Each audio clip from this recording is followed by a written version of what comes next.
Bro, stop de der danser eller hopper på dig. Det kan jeg ikke. Jeg slår dig. Bro, gør du gammel Gangnam Style. Kom ind! Skynd jer! Woo! Det er sjovt. Damn, jeg får så meget content ud af den her game session. Hello. Is it me you're looking for? Hvorfor sang du det? Imagine nu hele recordingen bliver copyrighted. Bare på grund af at du gjorde det. Your name is mit navn. Yo, Twitter.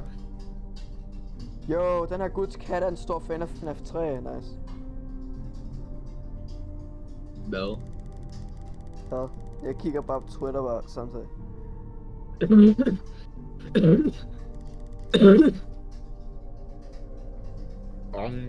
Hellere ved Nights at Freddy's.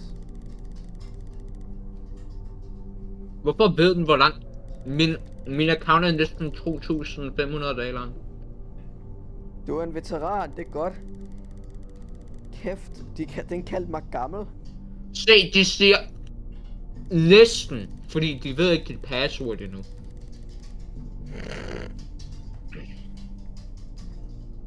Vi ved næsten alt om dig. Alt vi mangler bare din IP-adresse. Vi mangler bare dit password, din IP og en eller anden. Undskyld mig. Vi skal dø. Anyway, you have. Du kan ikke sige anyway. Good luck. Dø. Smiley face. Hvordan gik du fra dø til lykke smiley face? God, vi er grimme. Hvem er du? Jeg er person med boksen. Hvorfor er det så floaty? Bro, er vi på månen eller hvad? Jeg skal op på lampen. Jeg vil op på lampen. Vær venlig at vente. Jeg skal op på lampen. Jeg skal ikke op på lampen. Jeg vil op på lampen. Lad mig komme op på lampen. Oh my god, der er en vent Among Us! Hvor? Oh my god, vent! Vi skal ind i venten på et tidspunkt. Vær venligst at vente. Vi skal vente. Oh my god, det er titlen på spillet. Vi skal vente på et tidspunkt. Altså, du ved, vente i venten. Vær Among Us, så sige bakker. Det er så irriterende, at vi lige præcis ikke kan nå lamperne. Se, der kan. Nej! Jeg har ikke min chat mere. Jeg kan ikke gå dans. Nej, depressed. The floor is going to be lava in 3 seconds. Jeg håber ham der dør. Det var så sjovt, at gjorde. Hvad nu hvis det var dig? Og jeg vidste ikke engang. Det var ikke mig. Jeg er klogere end det. Jeg kan ikke se hvem som pisser mig også af. Jeg er over i hjørnet lige nu. Jeg er over i det andet hjørne der. Hvorfor putter han 3 punktummer, som om han vil have det? Okay, let's try something else. You can get off the boxes already. Den vidste han. De var på boksen. Skal vi ikke spille skak? Det kunne være sjovt. Sådan lige her. Det er et skakbræt. Gå og et skakbræt. Find en knap for at åbne. Vent Among Us? Jeg tror, you must have...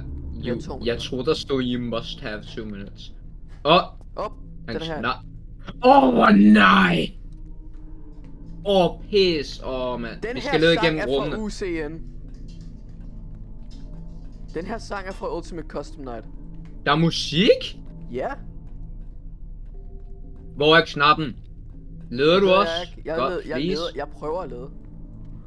God, hvis vi ikke finder den, det bliver... jeg græder. Der er noget her. Jeg tror faktisk ham der, vi er med, ikke? Han hjælper overhovedet ikke. Det må vi finde ud af. Men du fandt den ikke i det rum? Ja, nej. Bro, jeg tror... Hvad? Fandt han den? Hvad? Det var da en god ting. Jeg fandt sgu intet! Hvad fandt du? What? Jeg fandt den ikke! Hvor er du henne? Snakker om! Det er gaslighters! Okay, jeg kan lige hoppe. Så jeg ved, hvem du er. Okay. Ja, det er mig. Go through the vent or die. Vi skal vente. Vi skal være Among Us sus. Vi skal være Among Us sus. Vi er i himlen. Please, sig han ikke kommer med. Det kunne være så fucking sjovt. Please. Han er død. Han blev også smidt ud af spillet, man. Holy shit. En hvad? Jo, vi er i himlen. Nå, virkelig må vi det. Jeg må lige bygge en obstacle. Har han bare tænkt sig at poppe ud af luften? Ja. Okay. Sådan er den ikke. I det mindste har den en. Okay, jeg fucking falder. Honestly, I Hvad don't siger? care. Godt spørgsmål. Og vi skal Og det er sidehoppe. derfor, der er moon gravity. For vi kan gøre det her shit. Ingen af os dør Det her så bliver meget. det her er svært med moon gravity for mig. Jeg dør så meget. Bloingus, sploingus, Det sploingus. der er en dårlig Det her er stykke. nemt. Det her er så nemt. Vi skal... Hvad? Vi skal... Nej, shit! Dør du? Ja, der er de der ting, dem kan du kravle på. Dem der er udenom. Du skal kravle på dem. Ja, det fandt jeg ud af. Somehow. Jeg gjorde det. langt- Jeg døde. Depressed. Hvad? Vi har 3 liv? Ja, det sagde jeg. Det sagde han. I starten. Hørte du ikke efter? Nå, så den der væg, den one-shottede bare ham der. Okay. Jeg forstår det her. Okay, så hvis jeg gør... Ja, okay. Okay, jeg er... jeg er så fucking klog. Jeg dør så meget. Jeg er så genial lige nu. Hvad har du gjort? Jeg er god. Jeg er så Er du nu det? Ja. Jeg er så imponerende god. Jeg var lige ved at dø. Det var jeg også. Jeg klarede det. Haha. Ses. Bro. Ven, dør jeg nu? Det var jeg ikke, det finder jeg ikke. Please. Lad mig komme hen. Hvis der bare kommer en rød væg og dræber mig, jeg græder. Splendid. Jeg tror ikke, du dør. Please! No! Lad mig komme hen! Jeg tror, du overlever. Tror. Jeg overlever, håber jeg.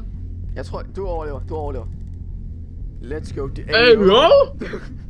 Hey, yo! NASA scientists plans Jeg blev sort? to drill even deeper into Uranus. Welcome to the source. Okay. Hvordan? Det er så dramatisk, mand. Source. Jeg kan ikke bevæge mig. Sådan er det, okay. Nu kan jeg Det er sagtens casual bevæge. buggers. What's this the location? Hvad? Jeg har min lyd sat ned. Jeg havde den på mute. Vi skal holde os sammen. Det her er Five Nights at Candy's. Vi skal holde os sammen. Alexander, hvor er du henne? Elias, gå tilbage til spawn. Der er Jeg du. er der. Hej. Vi skal samle de der orbs. Dem her.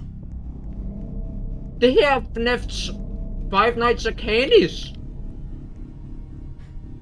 Der er et orb. Jeg fandt en. Vi skal have orbsene. Jeg hader den her ambience. Den er faktisk skræmmende. Jeg elsker, hvordan casual bungos bare randomly spiller. Det var fucking sjovt. Kan vi jo komme herind? Nix, okay. By the way, det her er et loop. Der er ingenting. Det her er den værste theme. De her to er så svære. Jeg tror vi dør. Jeg tror ikke. Jeg tror vi klarer det. Der er ikke noget i det deroppe. Vi fandt... Hvor mange op skulle vi finde? Det ved jeg ikke. Alle sammen. Så der er mere end 3. Jeg troede bare der var 3. Oh my god, vi dør. Så meget. Hvad med at vi dør? Vi dør så... den der svær. Vi skal skubbe kasserne. Højst sandsynligt. Eller vi skal også... Snakker du om? Vi gjorde det. Det var nemt nok. Elias! Hvad? Jeg er ret sikker på, at der spawner noget her. Der kommer til at spawne et eller andet. Jeg er ret... Men ikke lige nu. Det kan være et chok. Shit. Hvor er der... Vent. Bliv på mig. Bliv hos mig. Jeg elsker dig. Jeg føler, der kommer noget. Dræb os. Det gør der ikke. Find generate. Nej. Var det herinde? Det er helvedes os. Ja, der kommer noget ned den her gang. Gør der? Ja. Ses. Put lige min lyd absolut jeg fandt en maksimum. Jeg fandt en generator. Fandt du den?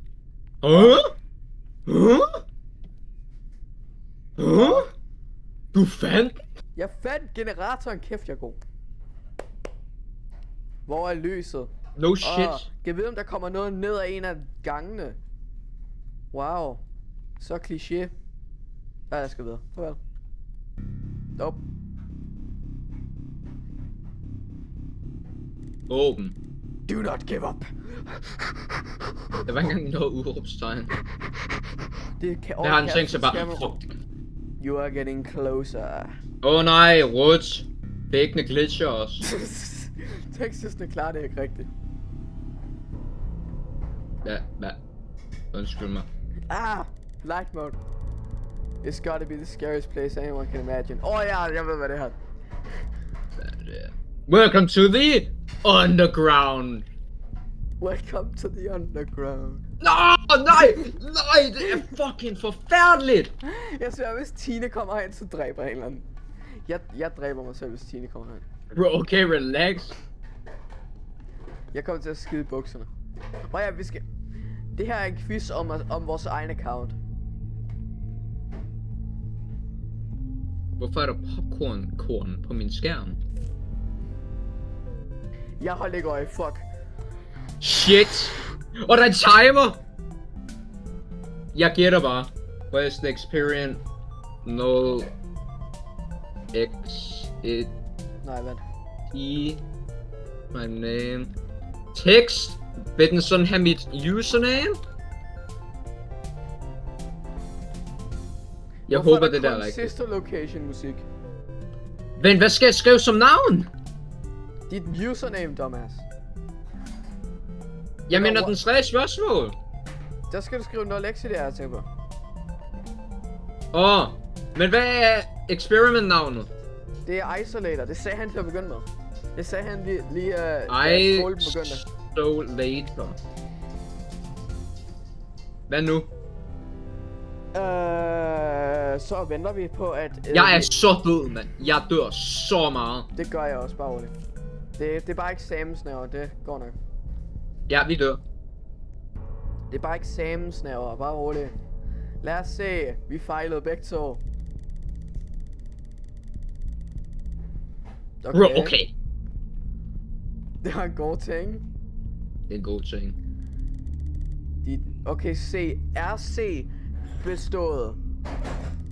Ja, C er bestået. Hvad fik du? Jeg fik også C. Nice. C er normalt. Det er det bedste. Hvad som helst højere end D er considered pass. Okay, det er godt. God så vi begge to er passeret. Men siden vi begge to har fået et C, så er vi fucket begge to. Jeg vil ved med, at det der med dagene. Vi begge to fucker op der. Ja, fordi jeg har ingen idé. Pause. Nice. Vi har pause? Wow! Må vi tage vores telefoner? Må vi gå ud? Ja, egentlig. Vi må ikke gå ud. Okay, bro, man. Jeg tog vores pause fra os. Nej, vi kan se himlen igen. Det er himlen! Du ser ikke så bange. Det er fordi, jeg ikke er fucking skræmt.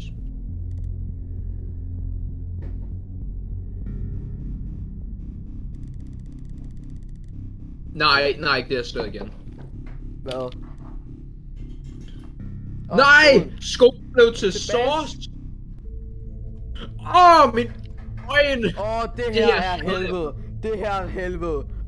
Det her er rent faktisk det værste. My god, kig ned! Fuck, det der ser trippy ud! Det her er rent faktisk helvede. Jeg kan ikke se. Mine øjne hader det her. Det her er men er det her bare en mail? Fuck nej, jeg går med dig. Det her er den værste del af spillet. Jeg kan ikke huske, hvor udgangen var. Går du med mig? Okay. Ja.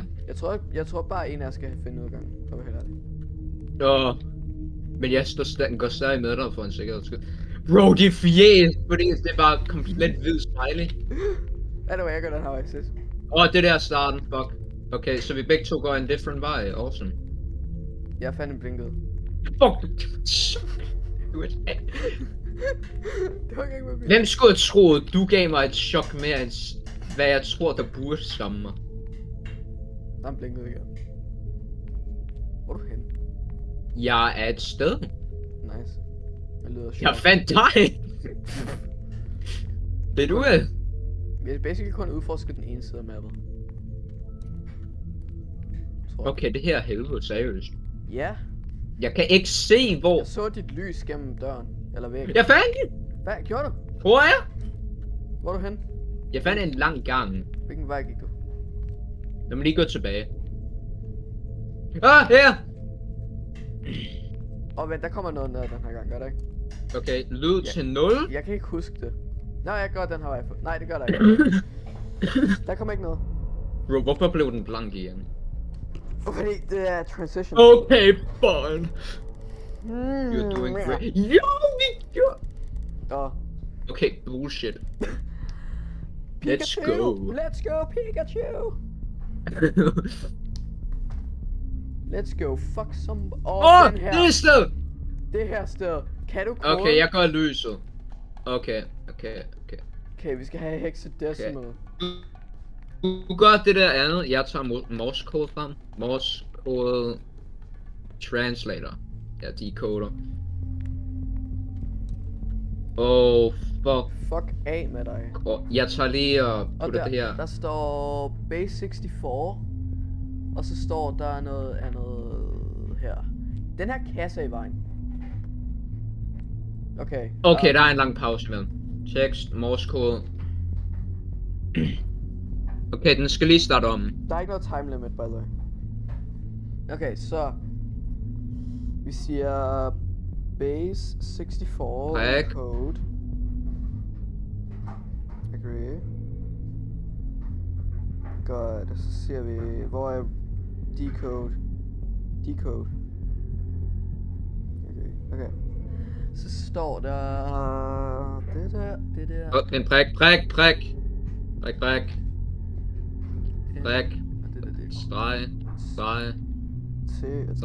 Det der. Streg. Og så er det limet. Hvor er limet hen? Hvor fuck er limet? Nej. Hvorfor er det der? Det er det værste. Okay, så der. Det er cirka det. Godt. 4752. Okay. Så er spørgsmålet, hvad for en der har været. Okay, så 4752. Nej, okay. Det var det ikke. Okay. Streg. Sådan er effekten ind. Streg. Morse-koden er rent faktisk den værste del. Streg. Prik. Jeg kan ændre den, når du har fået den. Når du tror, du har fået den. Men hvor mange digits er der? Der var... Øjeblik. Der var 5 i den her, så der burde nok også være 5 i der. Fuck, hvor mange er der i morse-koden? Jesus Christ, det var du her. Ups.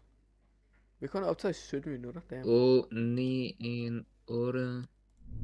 Fuck, man! Okay, jeg bliver nødt til at starte om, fordi at... Fuck, den her kode er dårlig. Okay, det er ikke 69420. Nej.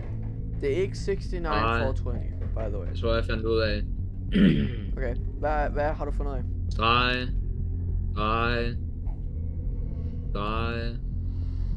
Prik. Så sig noget, jeg tror, du har fundet af. Prik. Streg.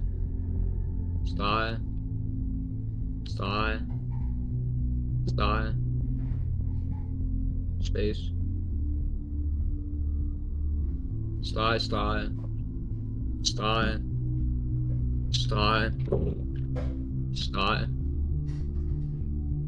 Det er det. Streg.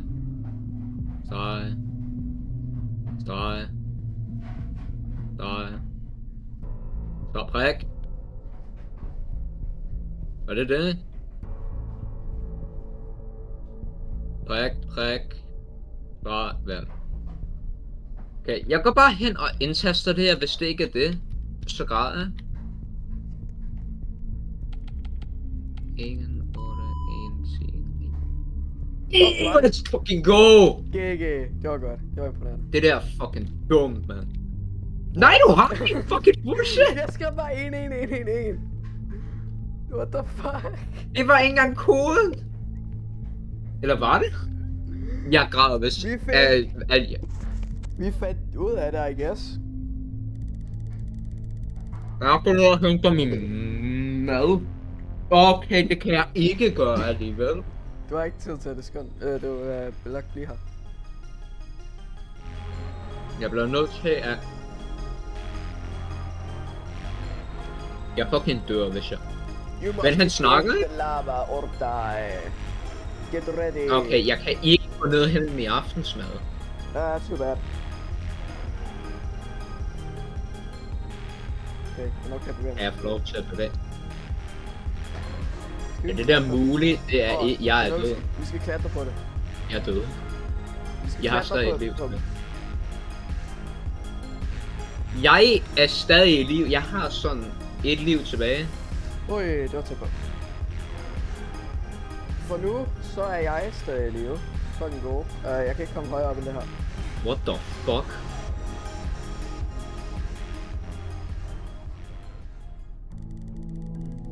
Det er også fra fucking...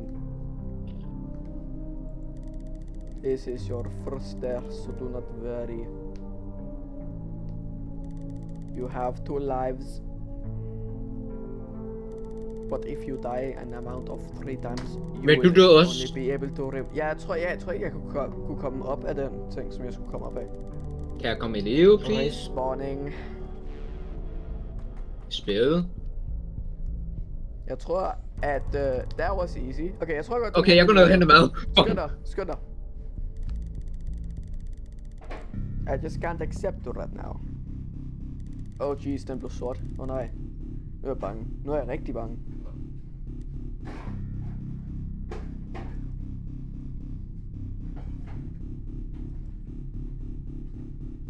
Jeg gør ikke noget.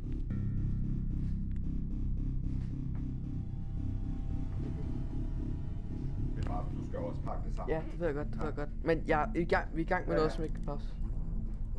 Hello. Thank you for participating in this survey. Og nu skal vi skrive vores kodeord, GG.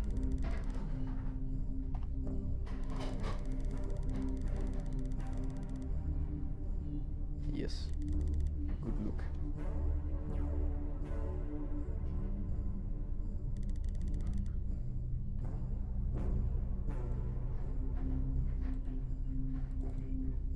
Alexander, skynd dig!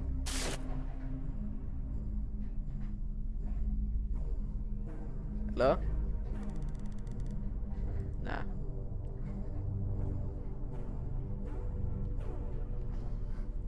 Hej, hvad laver du, skal?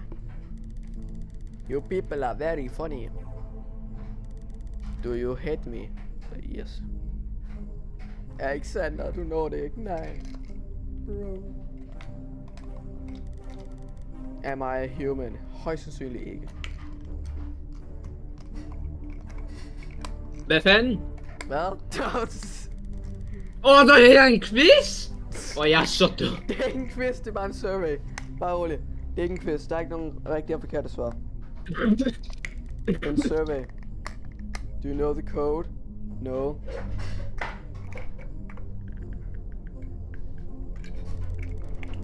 Do you know who's watching? No.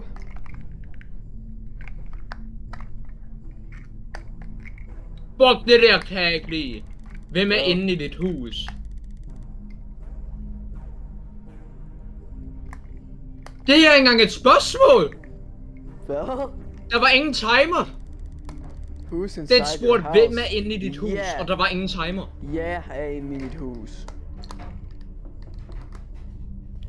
Der var... Okay, det var spooky. Okay, havde du lyd på? Nej. Der var i dit højre øre, der var der en banken på døren.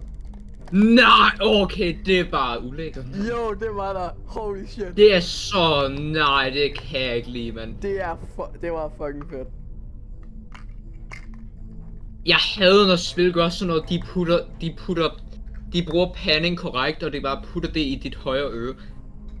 Især hvis din dør er i dit højre side. Hvis det er det, holy shit, du kommer til at fucking dø af skræk. You're one of the strongest players in Roblox. See you later, alligator. Now you can participate in the experiment. Jeg putter lyd på. Hvad fanden er det der? Du putter lyd på? Okay, øjeblik. Hvad er det her for noget musik? Det der er ikke en del af spillet. Nå, det var det. Det var sjovt. Var det det? Okay, man. Hvad skal vi spille nu? Vi skal spille ikke noget, fordi jeg skal smutte nu.